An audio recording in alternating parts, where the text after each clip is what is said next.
Deixa eu te perguntar uma coisa, porque assim como a nossa audiência, eu também estou muito curioso a respeito da sua viagem nos Estados Unidos. Eu sei que você não pode dar grandes detalhes, não vou perguntar aqui com quem você se encontrou e tudo mais, mas eu queria saber um pouco da reação dessas pessoas lá nos Estados Unidos. Eu imagino que você se encontrou com pessoas que são muito influentes, importantes, trabalham ou não, enfim, diretamente lá com o governo americano. Qual que é a reação deles ao se deparar com a direita MBL versus Bolsonaro? Eles ainda entendem que direita no Brasil é Bolsonaro ou já está surgindo uma percepção maior ali de que o Jair Bolsonaro era nada mais que um incompetente? A gente tá conversando com as pessoas mais inteligentes da direita americana. Foi igual quando veio o Yarvin no Brasil. O Yarvin veio, viu, e o Yarvin fez um artigo explicando: nós precisamos de um partido político nos Estados Unidos. Ele cita a missão como um exemplo. Né? Quem é inteligente acompanha ele, quem é inteligente acompanha. Que o pessoal fala muito que é o pessoal da direita tech, mas antes da direita tech tinha o que eles chamavam nos Estados Unidos de Frog Twitter, que era, mano, a direita doidona do Twitter. Lá tem gente brilhante. Brilhante, brilhante, brilhante, brilhante. Gente que trabalha nas maiores empresas de tecnologia dos Estados Unidos, gente que está dentro da gestão Trump. Essa galera inteligente, ela já tinha percebido que o bolsonarismo era uma coisa oca. Uhum. Essa galera toda conheceu a gente, ela já entendeu. O que tem é o seguinte: a gente tem uma coisa que é o bode na sala, que é a amizade do Trump com o Bolsonaro. E o respeito que um dos caras deles tem dentro da administração Trump, no topo, que é o Paulo Figueiredo. Paulo Figueiredo é um sujeito que validou há muito tempo o Trump. Então, ele tá próximo da turma do Trump, muito antes do Trump ter chances de ganhar para presidente. Então, ele já era próximo dos caras. E eles respeitam ele. Então, o Paulo Figueiredo é respeitado pelos caras. Isso eu já entendi. Lá no topo do universo MAGA, o Paulo Figueiredo é respeitado. E existe uma amizade do Trump e de algumas pessoas no entorno dele com a galera dos Bolsonaro. Abaixo disso, na nova geração da direita toda que tá vindo aí, Chegando no ponto. não há. Vocês entenderam, né? O nível que Movimento Brasil Livre. Não, mas assim, é fato que eu tava com os homens. É só isso que eu digo. E não Gente só com graúda. muita gente graúda. Cara, eram 4 reuniões por dia. Quatro. Caraca. De todas as áreas possíveis, entendeu? E muita gente interessada no prender uma coisa que eu posso falar, tá? Aqui vou revelar algumas coisas, tá? Pô. Vocês sabem que nós temos uma tese sobre qual o papel do Brasil, internacionalmente falando, qual o papel do Brasil com relação aos Estados Unidos, com relação à China. E eu pude explicar pros caras. Os caras ficaram muito intrigados com a nossa tese. Que é pública, tá no livro amarelo. O que o Brasil quer para a América Latina? O que o Brasil propõe a fazer na América Latina? Tá?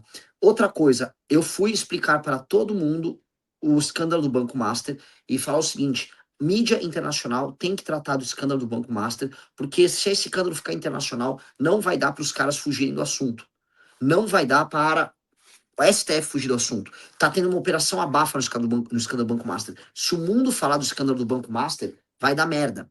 Terceira coisa, o escândalo do Banco Master envolve fundos com dinheiro do PCC e envolve, inclusive, dinheiro que vai parar nos Estados Unidos. Portanto, os Estados Unidos têm que atuar no caso do Banco Master. Eu expliquei tintim por tintim para as pessoas importantes que entenderam o que foi dito, tá? Deixa eu te fazer uma pergunta só, porque você falou dois assuntos aí, eu queria dissecar para entender melhor como os americanos veem isso de cada um deles. O primeiro é a posição do Brasil enquanto liderança da América Latina. Me parece que o Brasil poderia exercer um papel de liderança de fato muito superior, e que isso tem sido delegado mais a outros países, como a Argentina, por exemplo, né? Você vê o Milei se aproximando muito do Trump dos Estados Unidos, né? Não sabemos ainda se é uma questão de governo, ou seja, temporária, ou de Estado, se institucionalmente a Argentina está pegando para si esse papel de liderança da América Latina. Eles entendem que há um risco do Brasil perder essa liderança? E a segunda pergunta, eles se opõem de alguma forma, eles querem um Brasil mais fraco ou eles não teriam nenhum problema com esse planejamento que o Livro Amarelo vem trazendo? Eu achava que quando eu falasse a perspectiva nossa, inclusive do Brasil ter bomba atômica, para essa galera, eles iam ficar tipo meio. Eu falei o seguinte: olha, vocês têm dois adversários geopolíticos bem claros. Um é a Rússia e outro é a China, e eles jogam juntos. Rússia e China ambos têm mísseis nucleares, ambos exercem poder geopolítico estratégico regional e ambos têm um plano cooperativo internacional. Eu falei, veja, o Brasil meio que pode ser isso com vocês. Agora, não dá para o Brasil ser isso com vocês tratando a América Latina e o Brasil como um aliado menor. No sentido de que, se eu for começar a fazer uma pauta de deixar de depender tanto economicamente da China, nós precisamos construir junto com os Estados Unidos uma relação bacana, que não é eles comprarem soja nossa, até porque eles produzem muita soja. Eles são concorrentes internacionais nossos. É sobre a gente montar uma zona econômica especial e começar a substituir importações chinesas por importações vindas do Brasil. Só que o Brasil tem que fazer sua própria lição de casa. Todo mundo aqui vai concordar, até esquerdista. Não, vamos todo mundo então produzir. Sim, vamos. O problema é que com os marcos regulatórios ambientais, com a energia cara, com o dinheiro caro que nós temos, com as leis trabalhistas patéticas e com a população nossa imbecilizada falando 6 por 1, porque a Erika Hilton tá falando 6 por 1. Olha como é que é o direitista brasileiro. Ele cai em pressão da Erika Hilton, tá? Não vai dar para exportar nenhuma para os Estados Unidos. O preço de um produto nosso, mesmo o preço estando logisticamente muito mais próximo dos Estados Unidos que a China, vai ser o dobro, o triplo de um produto chinês. O dobro ou o triplo. Então, o Brasil, um governo nosso teria que fazer lição de casa, e aí a gente fazer um grande acordo com eles para a gente começar a ser esse parceiro estratégico, se militarizar, e aí, com caras muito interessantes lá, eles falam assim, mas vocês acham que o Brasil teria vontade de ser, num governo de vocês, uma potência regional para resolver problemas com drogas na Colômbia, problemas com drogas ali naquela região que vai das Guianas até a Venezuela? Eu falei, meu amigo, é tudo que eu sonho. O que eu sonho são os nossos super tucanos voando na Amazônia da Colômbia, atirando lá em cara da Farc. E Esse é o se nosso você for sonho. eleito, é porque a própria população tá validando esse plano, né? Lógico. Então eu falei, não é que é uma questão controversa para nós. Na verdade, eu achei que seria para vocês. Eu quero o Brasil potência regional. Eles assim, a gente também quer. Eu falei, só que eu quero o Brasil também potência no sul global. Eu quero assim, é o gigante do norte e o gigante do sul. Vocês são mais brabo hoje, muito mais grana, né? Só pra gente entender, galera. O Brasil, né, é uma potência relativa e ele é pequeno em termos absolutos. A economia de Nova York é equivalente ao PIB do Brasil. Eu vou repetir, Berreiro. O PIB de Nova York é equivalente ao PIB do Brasil. Nós somos muito pobres. Muito pobres. Quando. E eu, desculpa abrir essa caixinha, porque teve uma galera que deixou de me seguir no Instagram e ficou brigando lá, porque eu ataquei aquele Bad Bunny que fez aquele show ridículo no Super Bowl nos Estados Unidos. Tipo, ai, Brasil, Antilhas, Aruba, Venezuela. Tipo, com umas plantações de cana. E a galera, é isso aí, a América, nós somos todos Américas, eles são estadunidenses. Papo de puta e viado. Papo de puta e viado. Né? Os caras vão lá nos Estados Unidos querer dar uma lacradinha no Super Bowl. A gente na América do Sul, nós somos uns coitados, infelizmente, cara. Tomados pelo crime organizado, pobres, precisando de ajuda. O Brasil, metade da população vive de auxílio e queremos dar lição nos outros. Que isso, cara? A gente tem que fazer muito a nossa lição de casa. E não ficar com esse papinho de viado e puta que ficam fazendo. Ô, Renan, e o Brasil, nos próximos anos, sobre essa aproximação com os Estados Unidos e estabelecer a nossa liderança, eu entendo que tem existe uma janela histórica sem precedentes nas últimas décadas agora, especialmente no momento em que os Estados Unidos se afasta cada vez mais da Europa e vem buscando aproximação com a América Latina. O Trump fez aquele conselho de paz ali, onde a maioria dos países que aceitaram eram países da América Latina, ou, enfim, se não me engano, tinha até alguns países do Oriente Médio também, países que não eram da Europa. Então, é justamente nesse momento em que o Brasil deveria buscar essa aproximação maior, né, para exercer esse papel soberano, né, para usar um termo que a esquerda adora usar, né, e de liderança também. Até porque se o Brasil quiser de fato, vamos supor, o Brasil elege Renan Santos. Se o Brasil elegeu Renan Santos, eu não estou fazendo propaganda aqui, eu estou analisando o que aconteceria, um what if, né?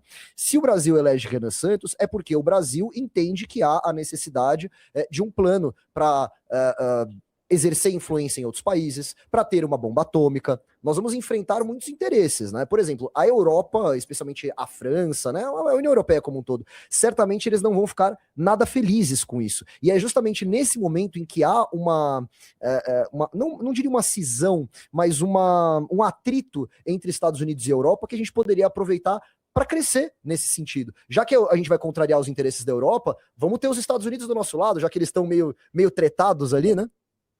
Cara, os Estados Unidos estão passando, né? Agora conversando, eu conversei muito com os americanos. Galera, tenho orgulho do time de vocês. Primeiro, Merreirão, depois eu converso, eu vou te dar bastidores. Não posso falar aqui, mas assim, tenho orgulho do time de vocês, tenho orgulho do que a gente faz, tá? Com Né? muito pouco dinheiro. Os caras, eu mostrei faturamento nosso e tudo, os caras, não, eu não acredito nisso. Os caras não risaram assim. Com muito pouco dinheiro, a gente fez coisa que gente com dinheiro infinito não faz, sabe? A gente ganhou um respeito sensacional. E quero comparar a gente com essa questão Bad Bunny, tá? Por quê? Porque essa coisa meio Bad Bunnyesca, né? Os caras fazem aquele show, olha só, América, nós somos todas América, somos todos latinos aqui, a América é de todos, vocês são só estadunidenses. E essa é uma forma daquela pessoa humilhada, é como se fosse a menina feia dando uma lacrada na amiga bonita.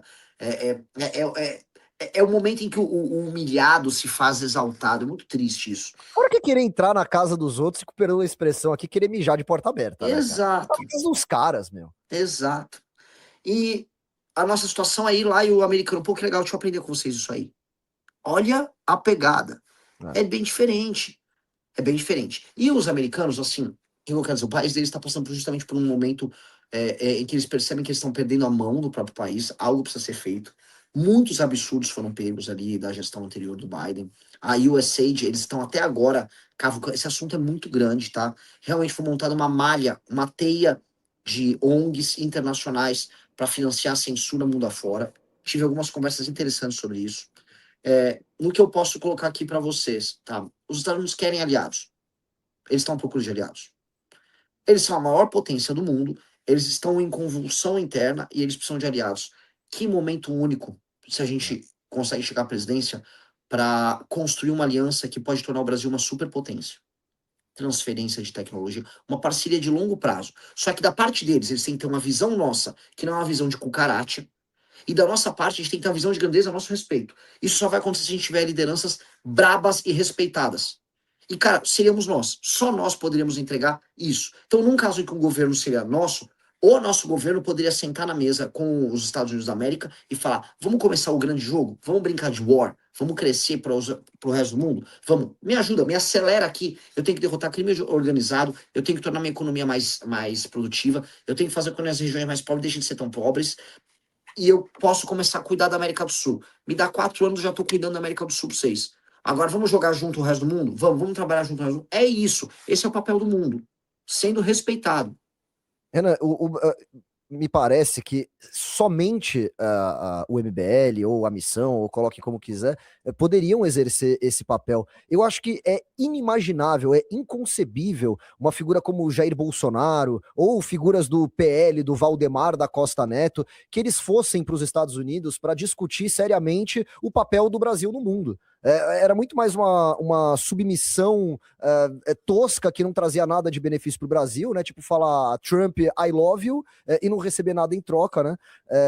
Cara, e aí eu vejo isso e eu me pego pensando como o Brasil perdeu grandíssimas oportunidades se houvesse alguma liderança ou algum partido que tivesse minimamente interessado em fazer essas ligações, né? Por isso que dizem que o Brasil é o país das oportunidades perdidas, né? Porque não é como se nós tivéssemos sido sempre desfavorecidos, injustiçados, explorados, como esses caras que estão reclamando que estão elogiando o Bad Bunny gostam de colocar, né? Na verdade, o Brasil deu errado muito por culpa do próprio Brasil e das escolhas do povo brasileiro, né? É lógico, o fracasso do Brasil como nação é um fracasso escolhido pelo Brasil. Ninguém tomou as decisões estúpidas por nós. Quando o Brasil decidiu fazer o crescimento econômico no período da ditadura via dívida externa e veio uma crise do petróleo e pegou a gente, foi uma escolha nossa. Quando o Brasil, lá no período do Vargas, decidiu fazer um determinado modelo de industrialização, com alta centralização, com dependência estatal, a gente achou que era o máximo. Tem gente que acha o máximo isso até hoje, cara. A gente vive as consequências disso até hoje. Tem gente discutindo 6 por 1 em 2000. Merreiro, vai vir uma revolução de inteligência artificial. Tem, aliás, um artigo rodando, recomendo que leia, tá? Está rolando, e não é em qualquer um. Na turma do ChatGPT, no OpenAI, as IAs já estão fazendo o próprio código. É oficial. No ChatGPT 5.3, já estão fazendo o próprio código. O mundo vai mudar completamente. O trabalho vai deixar de existir.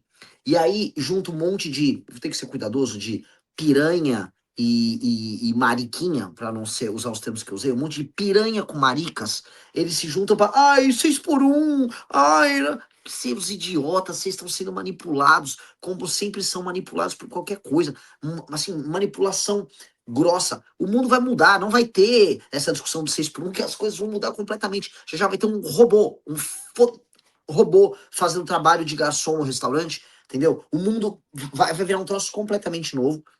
E a galera aqui, coitada, discutindo coisas arcaicas dos anos 40 do século passado. Decisões erradas nós tomamos no final da ditadura militar. A Constituição de 88 foi uma decisão errada. Eleger o Lula foi uma decisão erradíssima. Reeleger todos esses caras foram decisões erradas. O Bolsonaro ter ficado no poder é decisão errada. Se vocês olharem direitinho, todas as decisões erradas não precisaram de nenhuma influência externa. Nós erramos por conta própria. A gente topou errar. Galera, por conta da minha pré-candidatura a presidente, Merreiro, eu tô falando com toda a elite brasileira. E eu tô apontando na cara deles, assim, vocês são todos uns caras de curto prazo. Imagina se vocês administrassem as empresas de vocês com a mesma mentalidade que vocês participam da política. Ou seja, chega o período da eleição, vocês não querem definir de maneira clara o projeto melhor pro Brasil. Vocês querem saber quem ganha para botar dinheiro no cavalo vencedor. Imagina. O papel dos caras é esperar os 45 do segundo tempo para fazer uma aposta no cavalo vencedor. Ou seja, quem tem dinheiro no Brasil e que diz que tem uma agenda de Brasil, não interfere no processo, nem sabe, eu juro pra você, eles não sabem nem deduzir o que é um projeto bom do que é um projeto ruim. Eles não sabem diferenciar. Ô, Então, Renan, a gente fala tanto das motivações da criminalidade, por exemplo, pegar um aspecto que é a lógica do ganho fácil, né? Que é o que leva criminosos a escolher a vida do crime. Mas me parece que essa lógica permeia toda a sociedade brasileira, inclusive as elites, porque isso é a lógica do ganho fácil. Como você falou, deixa eu entrar aqui no finalzinho da corrida, eu aposto no cavalo vencedor, eu levo meu prêmio e eu vou embora, né? E enquanto isso, todas essas questões que você colocou de avanços no mundo todo, avanços tecnológicos, tudo que está acontecendo, todas as revoluções culturais também que tem acontecido, e a gente discutindo, né, como você falou aí, escala 6 por 1, e não só isso, né, tem auxílio gás, tem corte de imposto de renda para quem ganha até 5 mil reais, mas sem nenhum plano para cortar gastos, né, claro, evidentemente. O que mais me assusta é que tudo isso está passando com a anuência e com a colaboração da oposição. A suposta maior oposição que esse Brasil já viu, vai toda votar a favor dessas coisas. Na prática, o partido do Valdemar da Costa Neto, que tem lá o Nicolas Ferreira, que fez aquela caminhada, o Acorda Brasil, todos eles estão garantindo que o PT compre voto com dinheiro público para se perpetuar no poder. Eles estão contando com a participação desses caras. sim. E contam porque os caras vão.